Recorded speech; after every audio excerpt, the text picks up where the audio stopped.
Hi, ഞാനിന്ന് വന്നിരിക്കുന്നത് ഉഴുന്നുവടയുടെ recipe ആയിട്ടാണ്. പുറമേ നല്ല മൊരിഞ്ഞതും അകത്ത് നല്ല സോഫ്റ്റും ആയിട്ട് ചായക്കടയിലൊക്കെ കിട്ടുന്ന പോലത്തെ തന്നെ ഉഴുന്നുവട നമുക്ക് എളുപ്പത്തിൽ വീട്ടിൽ തയ്യാറാക്കി എടുക്കാൻ പറ്റും. ഉഴുന്നുവട ഉണ്ടാക്കുമ്പോൾ കുറച്ച് കാര്യങ്ങൾ ശ്രദ്ധിച്ചാലും നല്ല പെർഫെക്റ്റ് ആയിട്ടുള്ള ഉഴുന്നുവട വീട്ടിൽ എളുപ്പത്തിൽ തയ്യാറാക്കി എടുക്കാൻ പറ്റും. അപ്പം നമുക്ക് റെസിപ്പി എങ്ങനെയാണെന്ന് നോക്കാം.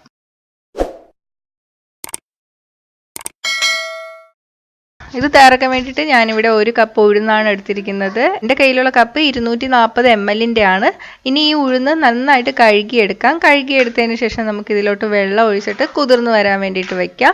വെള്ളം ഒഴിക്കുമ്പോൾ ഈ ഉഴുന്നിനേക്കാളും കുറച്ചും കൂടി പൊങ്ങി നിൽക്കുന്ന രീതിയിൽ വേണം വെള്ളം ഒഴിക്കാൻ വേണ്ടിയിട്ട്. ഇനി ഇത് നമുക്ക് 3 മണിക്കൂർ ഒന്ന് കുതിർന്ന് വരാൻ വേണ്ടിയിട്ട് വെക്കാം. 3 മണിക്കൂറിൽ കൂടുതൽ വെക്കണ്ട, എന്നാൽ ഉഴുന്നിൽ കൂടുതൽ വെള്ളം പിടിക്കും. 3 മണിക്കൂർ കഴിഞ്ഞിട്ടുണ്ട്. ഉഴുന്ന് കുതിർന്ന് വന്നിട്ടുണ്ട്, എന്നാലും ഇതിൽ കുറച്ച് വെള്ളം ബാക്കിയുണ്ട്. അപ്പോൾ ഇതോടെ നമുക്ക് മിക്സിയിൽ ഇട്ടിട്ട് അരച്ചാൽ വെള്ളം കൂടിപ്പോവും. അപ്പോൾ ആദ്യം നമുക്ക് ഈ ഉഴുന്ന് ഒരു അരിപ്പയിൽ ഒഴിച്ചിട്ട് വെള്ളമൊക്കെ തോർത്തിയെടുക്കാം. വെള്ളം തോർത്തിയെടുത്ത് ഉഴുന്നിൽ നിന്ന് കുറച്ച് മിക്സിയുടെ ചെറിയ ജാറിൽ ഇട്ട് കൊടുത്തിട്ടുണ്ട്. ഏകദേശം മിക്സിയുടെ അരഭാഗം ഇട്ട് കൊടുത്തിട്ടുണ്ട്. ഇതിലോട്ട് ഞാൻ വെള്ളം ഒന്നും ചേർത്തിട്ടില്ല. അപ്പോൾ ചില മിക്സിയിൽ വെള്ളം ഒഴിക്കാതെ തന്നെ നന്നായിട്ട് അരച്ചെടുക്കാൻ പറ്റും. അപ്പോൾ ആദ്യം ഒന്ന് ടെസ്റ്റ് ചെയ്യുക, അരച്ചെടുക്കാൻ പറ്റുന്നുണ്ടോ എന്ന്. എങ്കിൽ അങ്ങനെ തന്നെ അരച്ചെടുക്കുക. ഇല്ലെങ്കിൽ 1 ടീസ്പൂൺ വെള്ളം ഒഴിച്ചു കൊടുക്കുക.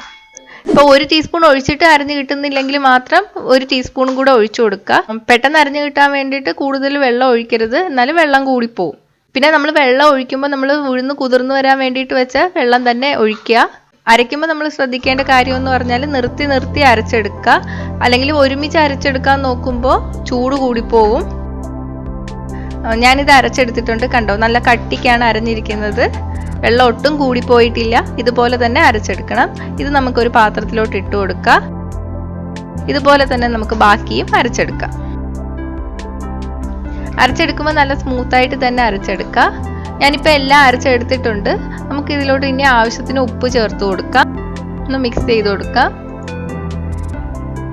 ഇനി ഇതിലോട്ട് 1.5 ടേബിൾ സ്പൂൺ അരിപ്പൊടി ചേർത്ത് കൊടുക്കാം. നിങ്ങൾക്ക് കുറച്ച് വെള്ളം കൂടിപ്പോയി എന്ന് തോന്നിയാൽ ഒരു 2.5 ടേബിൾ സ്പൂൺ വരെ ചേർക്കാൻ കുഴപ്പമൊന്നുമില്ല. എന്നും പറഞ്ഞ് കൂടുതൽ ചേർത്താൽ ഇത് ഉഴുന്നുവട ആയിരിക്കില്ല, അരിവട എന്ന് പറയേണ്ടി വരും. ടേസ്റ്റും നല്ലതായിട്ട് വ്യത്യാസം വരും. ഇനി നമുക്ക് ഇതിലോട്ട് 1/4 ടീസ്പൂൺ ബേക്കിംഗ് സോഡ ചേർക്കാം. ബേക്കിംഗ് സോഡ ഓപ്ഷണൽ ആണ്, ഉണ്ടെങ്കിൽ ചേർത്താൽ മതി. ചേർത്താൽ നല്ല സോഫ്റ്റ് ആയിരിക്കും വട, കടയിലൊക്കെ കിട്ടുന്ന പോലെ.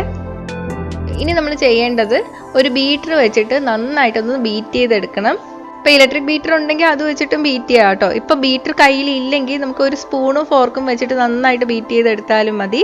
ഇങ്ങനെ ബീറ്റ് ചെയ്യുമ്പോൾ ഇത് നന്നായിട്ടൊന്ന് പൊങ്ങി വരും. നമ്മൾ വിപ്പിംഗ് ക്രീമൊക്കെ ബീറ്റ് ചെയ്യുന്ന പോലെ തന്നെയാണ്. ഞാനൊരു 5 മിനിറ്റ് ബീറ്റ് ചെയ്തെടുത്തിട്ടുണ്ട്. നിങ്ങൾ സ്പീഡിലാണ് ബീറ്റ് ചെയ്യുന്നതെങ്കിൽ അത്രയും സമയം വേണ്ടി വരില്ല. ബീറ്റ് ചെയ്തത് പാകമായോ എന്നറിയാൻ വേണ്ടിയിട്ട് ഒരു ഗ്ലാസ്സിൽ കുറച്ച് വെള്ളം എടുക്കുക. ഇതിലോട്ട് കുറച്ച് മാവ് ഇട്ട് കൊടുക്കാം. അപ്പോൾ ഇതുപോലെ പൊങ്ങി കിടക്കുകയാണെങ്കിൽ മാവ് നല്ല കറക്റ്റ് പാകമായിട്ടുണ്ട്. ഇല്ലെങ്കിൽ കുറച്ചും കൂടെ ബീറ്റ് ചെയ്തെടുക്കാം.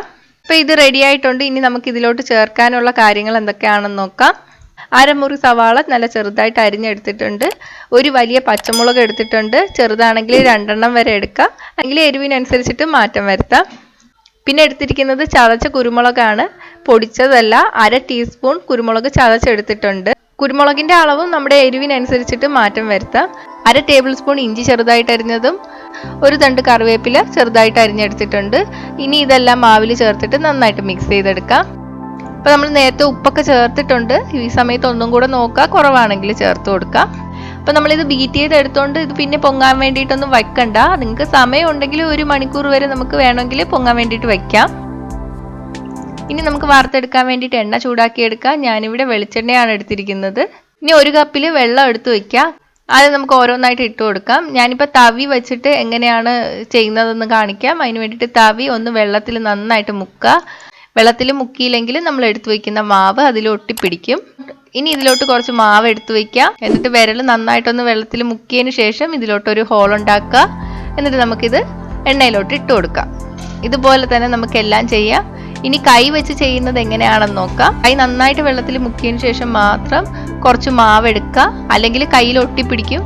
എന്നിട്ട് തള്ളവിരൽ വെള്ളത്തിൽ മുക്കുക. എന്നിട്ട് മാവിൽ ഹോൾ ഉണ്ടാക്കാം. എന്നിട്ട് ഇതുപോലെ എണ്ണയിൽ ഇട്ട് കൊടുക്കാം. കൈ കൊണ്ട് ചെയ്യുമ്പോൾ ശ്രദ്ധിക്കണം, എണ്ണ തെറിച്ച് വീഴരുത്. ഉഴുന്നുവട വേവിക്കേണ്ടത് മീഡിയം തീയിൽ ഇട്ടിട്ടാണ്, എന്നാലേ അകമൊക്കെ നന്നായിട്ട് വെന്ത് വരുള്ളൂ. താഴെ ലൈറ്റ് ബ്രൗൺ നിറമായി വരുമ്പോൾ നമുക്ക് തിരിച്ചിട്ട് കൊടുക്കാം. അപ്പോൾ ഇത് റെഡി ആയിട്ടുണ്ട്. ഇത് നമുക്ക് എണ്ണയിൽ നിന്ന് മാറ്റാം. ഇതുപോലെ തന്നെ നമുക്ക് എല്ലാം ഉണ്ടാക്കിയെടുക്കാം. അപ്പോൾ നല്ല പെർഫെക്റ്റ് ആയിട്ടുള്ള നല്ല ചൂട് ഉഴുന്നുവട തയ്യാറായിട്ടുണ്ട്. ഞാനിത് മുറിച്ച് കാണിച്ചു തരാം. ഹോട്ടലിലൊക്കെ കിട്ടുന്ന പോലെ തന്നെ പുറമെ നല്ല മുരിഞ്ഞിട്ട് അകം നല്ല സോഫ്റ്റ് ആയിട്ടുള്ള ഉഴുന്നുവടയാണ്.